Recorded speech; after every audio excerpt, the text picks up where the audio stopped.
Hoewel het bot snijd had, gaat het werk gewoon terug. Buitenlandse uitzoekkrachten. Geen nijd metjeskoft werden onder slag bij het aquaduct onder de zuidkant van Ljouwert. Van minder geld als dat ze neffens de zee over de jocht op haar, zei de FNV. FNV heeft hier geconstateerd dat tientallen buitenlandse uitzendkrachten fors worden onderbetaald. Wat is fors? Het gaat om een paar €100 per week.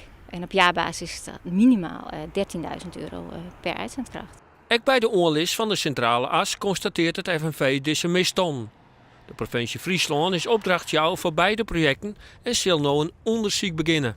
Ik viel mij hier verantwoordelijk voor, ja. En daarom ging ik dit nou uitzieken. En dat het dus nodig is, actie hierop ondernemen. Want mensen hebben rug op, werknemers, maar ik de meesten van Friesland, dat het hier neffens de regels gaat. Het onderzoek is in Greven. Alle contracten, declaraties en computerbestanden zullen bezonnen worden. Voor een paar weken is het onderzoek klaar.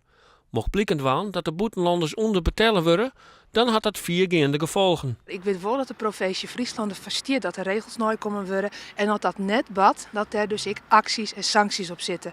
Wat we dan precies doen, dat antwoord moet ik jou nog schuldig wezen, maar het zal net mals wezen. Of dat budget dat het contract met ondernemer Heijmans dan voortendaliks verbrutsen wordt, kan de provincie net zeggen. Heijmans zelf zei dat er niet aan de hoorn is. Hoe dan ook, de FNV wil dat de werknemers uit Polen, Duitsland en Hongarije nu al compenseerd worden. We verlangen dat de onderbetaling direct opgelost wordt, dat de uitzendkrachten nabetaald worden. En wij willen dat dit soort toestanden in de toekomst niet meer kan gebeuren. Dus wij willen gelijk loon voor gelijk werk voor iedereen, of je nou uit Nederland komt of uit het buitenland.